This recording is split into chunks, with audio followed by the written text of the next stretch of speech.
C'est une femme qui a plusieurs cordes à son arc. Il s'agit de Ida Florence Kintosu Akplogan, c'est bien ça. Hein? Bien ça. Elle détient un MBA en marketing et management et une maîtrise en droit des affaires, carrière judiciaire. Elle a suivi plusieurs formations, notamment dans le secteur de l'agroalimentaire, en tourisme, en hôtellerie. Elle a également des aptitudes dans le secteur événementiel, comme je le disais, et justifie plusieurs années d'expérience professionnelle, on va même dire 20 ans. Et elle a laissé tout ça. Et plus, franchement, c'est comme je disais dès le départ, c'est une femme qui a plusieurs casquettes. Plusieurs casquettes, en fait. Donc, c'est elle qu'on reçoit aujourd'hui. Bonjour, madame. Merci d'avoir accepté notre invitation. Bonjour, madame Da Silva. Merci de m'avoir invitée. Alors, bonjour, madame Akplogan. Pourquoi l'entrepreneuriat quand on a un diplôme en marketing et management et une maîtrise en droit, carrière judiciaire? Voilà. Merci pour la question. Pourquoi l'entrepreneuriat?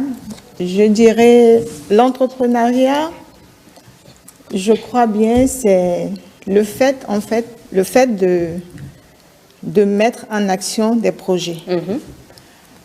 Alors, j'ai décidé de me lancer dans l'entrepreneuriat pour 3 principales raisons. D'accord. La première raison, c'est que je voulais expérimenter moi-même une autre manière de gérer l'entreprise.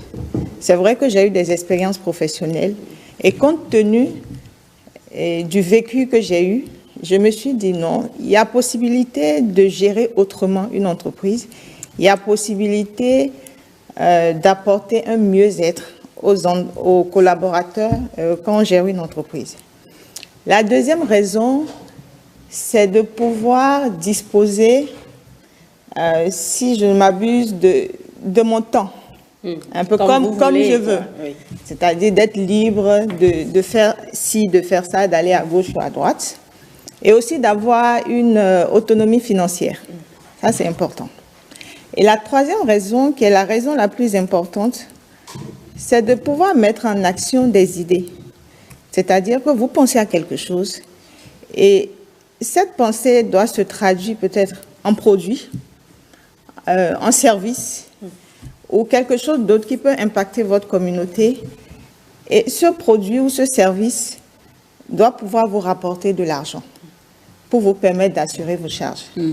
Donc, cette dernière raison est la raison fondamentale, mais ça fait partie des 3 raisons pour lesquelles j'ai décidé d'entreprendre. Donc, en gros, il faut avoir l'idée pour régler un problème au sein de la communauté, mais en même temps, il faut penser à ce qu'on doit gagner en retour. Exactement, c'est ça. Quand vous faites un peu le point aujourd'hui, est-ce que vous êtes fier de vous? Comment est-ce que vous appréciez votre parcours? Je peux me permettre de dire que je suis fière de moi, parce que ce n'est pas évident de tout laisser et de dire je fais ci, j'entreprends, je mets toutes mes économies ici, je casse le plan épargne de mes enfants, j'investis dans telle activité parce que vous êtes seul à croire en vous. Et c'est un parcours semé d'embûches. C'est un vrai parcours de combattant que d'entreprendre. C'est pour ça que je me permets d'être fière. Je ne suis pas encore arrivée au bout. Je suis mon cheminement. Je m'inspire des personnes qui ont réussi, qui sont devant moi, qui me donnent des conseils, qui m'accompagnent. Donc, je suis fière. Je suis fière. Et justement, quelles sont ces embûches-là? Quelles sont ces difficultés que vous rencontrez dans le secteur? Dans le secteur de la restauration ou de façon générale dans l'entrepreneuriat.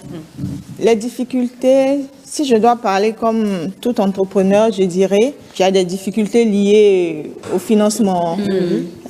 Ça, c'est des difficultés conventionnelles, des difficultés de formation, des difficultés d'avoir des compétences dans ce qu'on a entrepris, etc., pour pouvoir bien gérer son activité. Mais il y a des difficultés que nous ignorons, en fait, des difficultés que nous vivons, mais qui ne sont pas visibles. Et ces difficultés-là sont d'ordre émotionnel. Et ça, on fait souvent fi de ça, on se dit, oui, on peut gérer, ça va aller et tout ça. Un exemple pratique. Le stress, c'est une source d'échec, pour ne pas dire le mot échec, mais le stress peut vous faire tomber. Alors qu'en tant qu'entrepreneur, vous devez être debout, quel que soit le fois. Vous tombez une fois, deux fois, trois fois, vous devez vous relever autant de fois que vous êtes tombé. Le stress peut vous amener à avoir des difficultés d'ordre social, de gérer, vous empêcher de gérer correctement les relations avec votre entourage, les relations avec vos collaborateurs. Le stress peut vous envoyer directement à la dépression. Vous pouvez avoir des difficultés de troubles alimentaires. Moi, j'ai vécu ça. C'est que soit vous mangez trop, ou vous ne mangez pas, vous n'avez pas d'appétit, vous ne dormez pas, parce que vous avez beaucoup de challenges à relever et vous êtes seul, secrétaire, comptable, commercial et tout à la fois. Vous devez travailler plus que tout le monde parce que vous avez tout mis et vous avez l'obligation de ne pas tomber. Et justement, quand vous vous retrouvez dans cette situation de stress, comment vous gérez par rapport à vos collaborateurs, par exemple? Et déjà, combien de personnes vous recrutez? Combien de personnes travaillent avec vous? Au jour d'aujourd'hui, je peux dire de façon... J'ai des collaborateurs qui sont permanents et j'en ai qui sont, qu'on appelle dans notre milieu des extras. C'est-à-dire des gens que vous appelez quand vous avez beaucoup plus d'activités à réaliser. Dans l'ensemble, on peut tourner de façon régulière 5 jusqu'à 10. Mais les extras, vous pouvez aller jusqu'à 50, 60. Ça dépend de l'activité que vous devez exécuter. Le stress... Je me dis, tout à l'heure, j'ai dit, il faut apprendre à se relever quand on tombe. Quand vous tombez, parce que vous êtes sous pression par rapport à vos collaborateurs, le tomber de je parle, c'est, vous avez parfois des écarts de langage. Vous avez parfois, comment on appelle, vous n'avez envie de voir personne. Vous n'êtes pas accessible à vos collaborateurs. Vous avez des difficultés financières, des choses comme ça. Qu'est-ce qu'on fait si on est entrepreneur, quand on est confronté à ça? On fait quoi? On sort, on essaye de respirer, on essaye d'appeler des gens qui vont nous reconforter, On essaye de se raccrocher à ce qui ne peut jamais nous lâcher, c'est la famille, c'est le conjoint, c'est les enfants. Essayer de changer d'air pour pouvoir respirer et se faire accompagner par des gens qui vont nous porter vers le haut et nous remonter un peu le moral. Et justement, vous êtes dans un secteur ou dans des secteurs. Aujourd'hui, quand on prend par exemple la restauration, quand on prend l'événementiel, il y a beaucoup de gens qui se retrouvent dans ces secteurs-là. Comment est-ce que vous faites pour vous démarquer? La restauration, c'est un secteur qui comporte différentes activités. Il y a beaucoup de corps de métier qui interviennent, il y a beaucoup d'activités dans la restauration. C'est vrai que nous sommes tous bons restaurateurs. Je ne dirais pas qu'il y a des mauvais, il y a des moins bons. Nous sommes tous bons restaurateurs. Comment je fais pour me démarquer? D'abord, je suis allée parce que c'est une passion. Ça ne fait pas partie de mon cursus académique, rien du tout, mais c'est une passion qui m'a amenée. Et sur le chemin, par la rigueur que je mets dans le processus de mes activités, j'ai eu à rencontrer des gens qui m'ont fait confiance, qui m'ont confié des structures, des unités à gérer qui sont des unités très exigeantes. Je ne dirais pas que c'est une chance pour moi ou c'est un challenge pour moi, mais je n'ai que des clients qui sont extrêmement exigeants. Je ne sais pas pourquoi. La plupart du temps, tous mes clients sont très exigeants sur l'hygiène, sur la qualité, sur la présentation, sur comment vous êtes, vos collaborateurs et tout ça. Donc, cette exigence des clients m'a amené à acquérir plus de compétences dans le domaine, à développer certaines compétences qui me permettent de donner satisfaction à ces clients. Donc, je peux dire que dans le milieu de la restauration, je me suis quand même positionnée à un niveau où l'exigence est demandée. Je suis encore en apprentissage, malgré les 20 ans, malgré tout ce que j'ai eu à accomplir jusqu'à aujourd'hui, je suis encore en apprentissage. Mais de ma propre expérience, c'est vrai que c'est difficile de mettre de côté ces émotions et de dire, bon, là, j'ai quitté la maison, là, je suis au boulot, je dois me focaliser. Ça agit forcément. Mais quand on se dit, bon, je suis là, c'est pour la satisfaction du client. Je dois faire en sorte que le client soit satisfait. Donc, j'essaye de me mettre dans des dispositions pour rendre la collaboration avec mon entourage un peu agréable. Je ne vais pas dire 100% agréable, mais je vais essayer de faire en sorte de ne pas imputer voilà, à ceux qui m'entourent tout ce que j'ai subi à la maison ou les émotions avec lesquelles j'ai quitté la maison. Alors, la cuisine, pour moi, c'est un exutoire en quelque sorte. D'accord. Quand je rentre en cuisine, j'ai l'impression d'être dans un autre monde. Et j'oublie tout.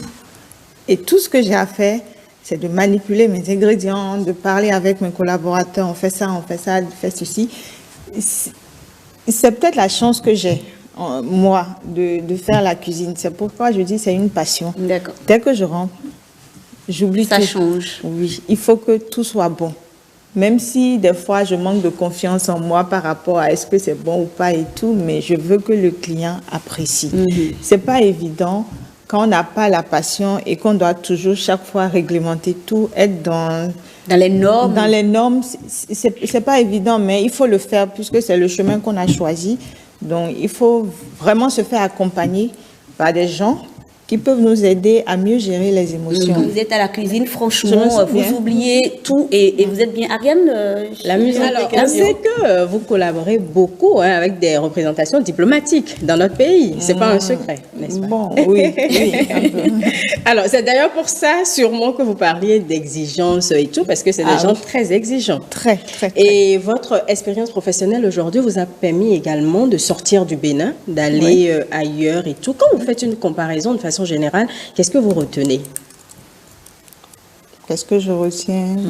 Une comparaison, par exemple, de la restauration au Bénin et ailleurs, ou du partage d'expériences peut-être avec d'autres personnes qui sont dans le même domaine que vous.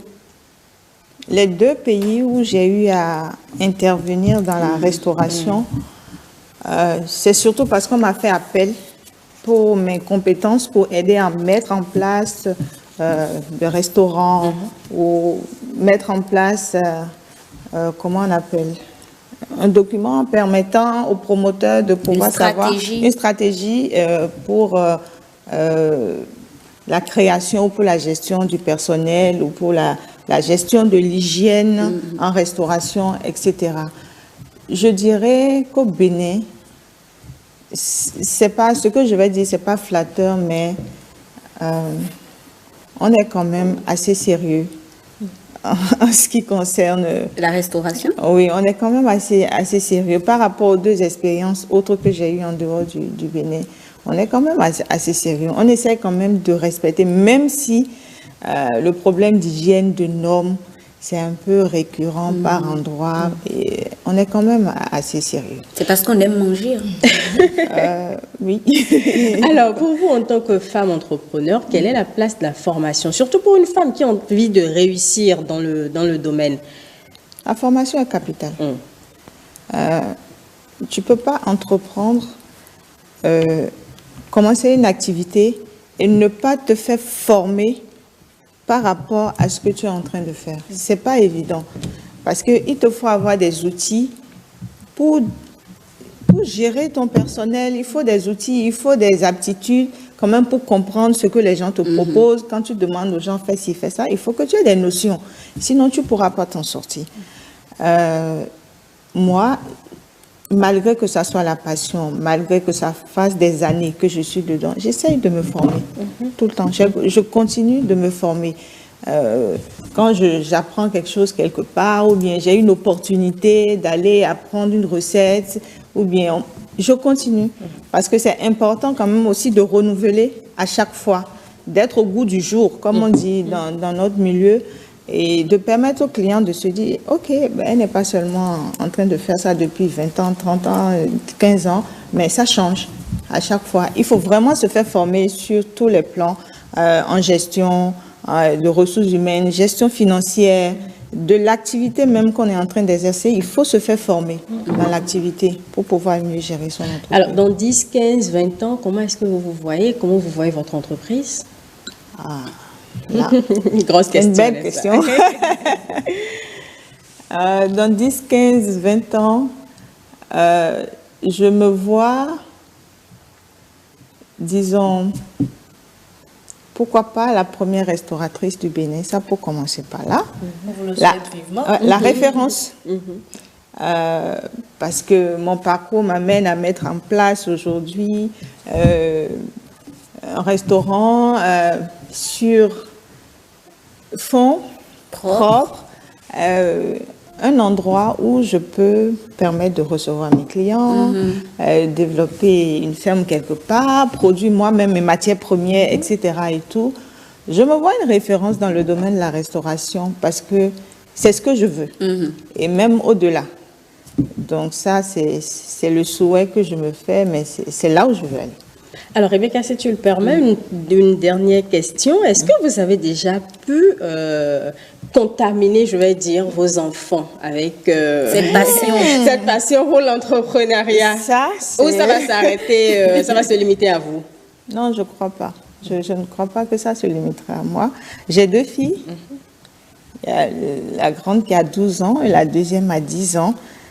Ce matin, je me suis réveillée à 6h30 parce que la deuxième, qui est la petite, elle devait faire des cookies. Parce qu'elle fait des cookies qu'elle revend. D'accord. Elle disait, donc, elle avait une commande hier. Et parce qu'elle s'est occupée à faire autre chose, en allant se coucher, elle dit, mais maman, tu sais, demain, quand tu vas te réveiller là, réveille-moi à 4 heures pour que je fasse les cookies. Je dis, ok. Donc, je l'ai réveillée à 6h30. Elle a pu finir ses cookies. Je l'ai aidée à emballer et tout. Et puis, voilà. Donc, elle, je pense que je l'ai contaminée. Peut-être elle ne fera pas la nourriture comme moi et tout. Elle aime la pâtisserie et tout ça.